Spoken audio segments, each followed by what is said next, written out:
তো basically মাইলেজটা depend করে অনেক কিছুর ওপর, আপনার রাইডিং স্টাইল, আপনি কিভাবে থ্রোটল প্রেস করতেছেন, কিভাবে চালাচ্ছেন, সব কিছুর উপরে মাইলেজ ডিপেন্ড করে।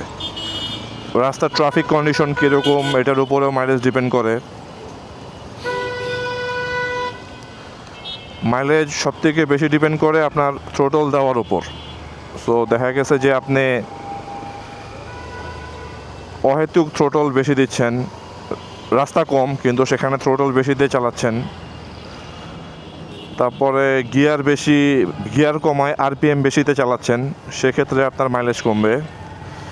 আপনার গিয়ারের সাথে স্পিডের রেশিওটা ঠিক রাখতে হবে সব সময়,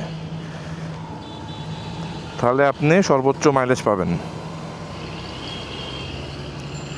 এই জন্য বিষয়টা এরকমও না যে আপনি সর্বোচ্চ গিয়ারে সর্বনিম্ন আরপিএমে চালাবেন, এতে করে আপনার বাইকের ক্লাচ প্লেটের সমস্যা হতে পারে। অনেক ক্ষেত্রে ক্লাচ প্লেট নষ্ট হয়ে যায়, দুর্বল হয়ে যায়। তো অ্যাটলিস্ট একটা সামঞ্জস্যতা দেখে আপনাকে বাইক চালাতে হবে, তাহলে আপনি ভালো মাইলেজ পাবেন। আর এটা ছাড়া যেসব জিনিস বাইকের মাইলেজের জন্য অনেক গুরুত্বপূর্ণ, বাইকের মাইলেজের জন্য স্পেশালি সবথেকে বেশি গুরুত্বপূর্ণ আমার কাছে যেটা মনে হয় সেটা হচ্ছে হুইল অ্যালাইনমেন্ট। অনেক সময় আমরা সার্ভিসিংয়ে গেলে যেটা করে, আমাদের চাকার অ্যালাইনমেন্টগুলো নষ্ট করে দেয় বলতে, যখন সার্ভিস করে এরপরে আমরা চেক করি না যে আমাদের বাইকের সামনের চাকা বা পিছের চাকা জ্যাম আছে কিনা, বা জ্যাম আছে কিনা, বা চাকাটা ফ্রিলি ঘুরতেছে কিনা। স্পেশালি ফ্রিলি ঘুরতেছে কিনা এটা আমরা অনেক সময় চেক করি না, চেক না করে আমরা বাইকটা নিয়ে চলে আসি। তো অনেক সময় ডাবল স্ট্যান্ড করলে দেখা যায়, বা ওয়াশ করতে গেলে দেখা যায় যে পিছের চাকা ফ্রিলি ঘুরতেছে না। সো যদি ফ্রিলি না ঘুরে সেক্ষেত্রে আপনার মাইলেজ অবশ্যই ফল করবে, আপনার বাইকের মাইলেজ অবশ্যই ফল করবে। তো অবশ্যই আপনার হুইল অ্যালাইনমেন্ট যাতে এক সুতা, এটা সবাই পারে না, সব ছোটোখাটো গ্যারেজে সবাই পারে না। এটার আপনি আসলে আপনার এরিয়াতে দেখবেন যে এই কাজটা কে ভালো করে, বা কে চেন অ্যালাইনমেন্ট করার পরে আপনার চাকাটা ফ্রি রাখতে পারে, বা আসলে কোনো সার্ভিস সেন্টারে যে হেড টেকনিশিয়ান থাকে তারা এই কাজগুলো খুব ভালো পারে, যে হুইল অ্যালাইনমেন্টটা ঠিক করে দেওয়া।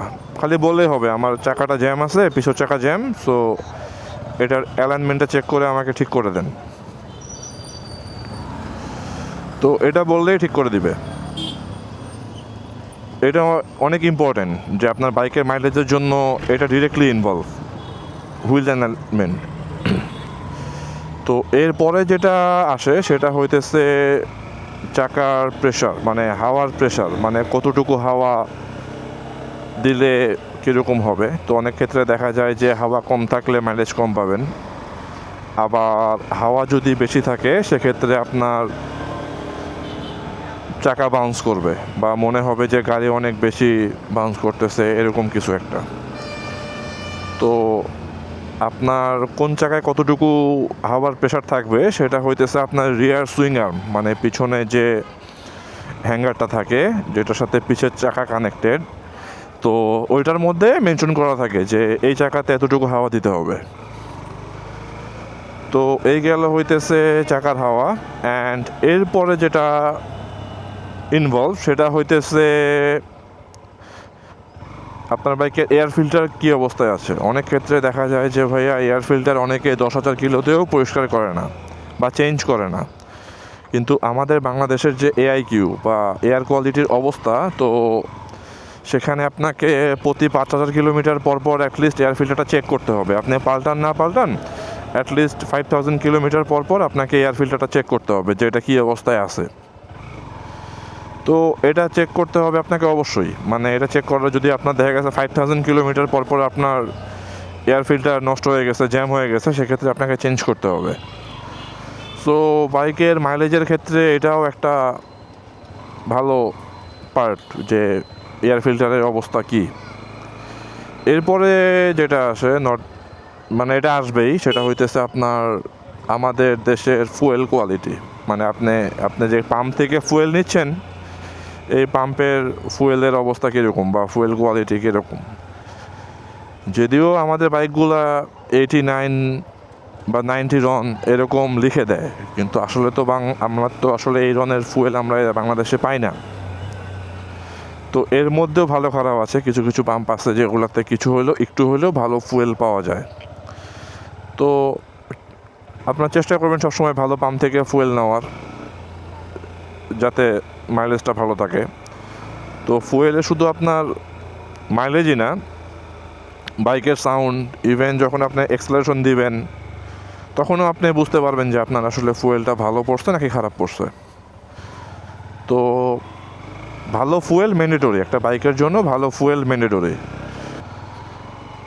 তো এই জিনিসগুলো মোটামুটি আপনি যদি মনিটরিংয়ের মধ্যে রাখেন বা চেক করে রাখেন, আপনি অবশ্যই আপনার বাইক থেকে খুব ভালো একটা মাইলেজ পাবেন। আর এগুলার বাইরেও কোনো যদি এক্সটার্নাল ফ্যাক্টর থাকে, সাপোজ আমাদের এগুলো ম্যাক্সিমাম এফআই বাইকের ক্ষেত্রে, তো অনেক ক্ষেত্রে দেখা যায় যে এফআই যে সেন্সরটা থাকে, ফুয়েল ইনজেকশন সেন্সর, এটা অনেক ক্ষেত্রে জ্যাম হয়ে যায়। মানে খারাপ ফুয়েল পড়তে পড়তে বা ধুলাবালির কারণে অনেক সময় জ্যাম হয়ে যায়। তো এগুলো তো তখন আপনি নিজে মেনটেন করতে পারবেন না, তখন আপনাকে সার্ভিস সেন্টারে যেতেই হবে। অ্যান্ড সার্ভিস সেন্টারে এখন যেসব সার্ভিস সেন্টারগুলোতে এফআই ক্লিনার দিয়ে ইনজেক্টর ক্লিন করা হয়, আপনি সেগুলোতে যাবেন।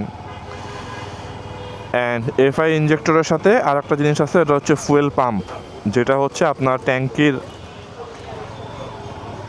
থেকে ফুয়েলটা নিয়ে ফিল্টার করে ইনজেক্টরে পাঠায় এবং ইনজেক্টর সেটা কম্বাস্টন সেকশনে পাঠায়। তো আপনি সে সাথে ফুয়েল পাম্পটাও একত্রে ক্লিন করে ফেললেন ফর বেটার মাইলেজ। এতে করে আপনার বাইকের মাইলেজ অনেক ভালো আসবে।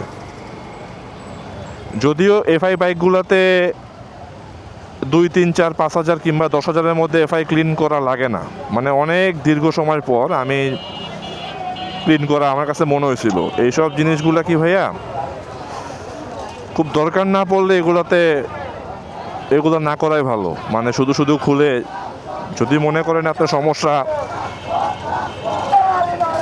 একটু বের হয়ে যায়, যদি মনে করেন আপনি আপনার বাইকে মাইলেজ জনিত প্রবলেম ফেস করতেছেন, মাইলেজ ড্রপ করতেছে, তখন আপনি এফআইটা খুলে ক্লিন করতে পারেন। সেক্ষেত্রে দেখবেন যে ভালো একটা রেজাল্ট পাবেন।